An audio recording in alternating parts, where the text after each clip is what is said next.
सब गोटे बैसल छथिन। जत्ता जेना बैसा के जगह रहै छै ओहि हिसाब से बैसल जाइ छै।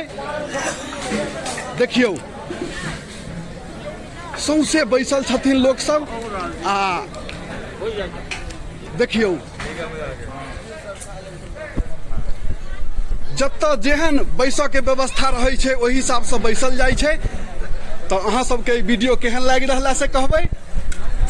देखियो पूरा एकदम सब आदमी बारीक सब एकदम लागल छथिन कि किनको कोनो वस्तु घटै नहीं। भोजन वाला बात छै नहीं, आग्रह से बजा के भोजन करायल जाइ छै। मिथिला के त ई व्यवहारे छै। मिथिला अपन व्यवहारे से संसार में चर्चित छै, सब गोटे जानै छियै। बड़ा आनंददायक ई घड़ी छै।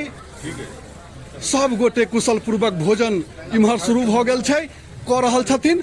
देख लियो बहुत बढ़िया देखै छियै सब गोटे बैसल छथिन भोजन पर में। बहुत लंबा लाइन छै।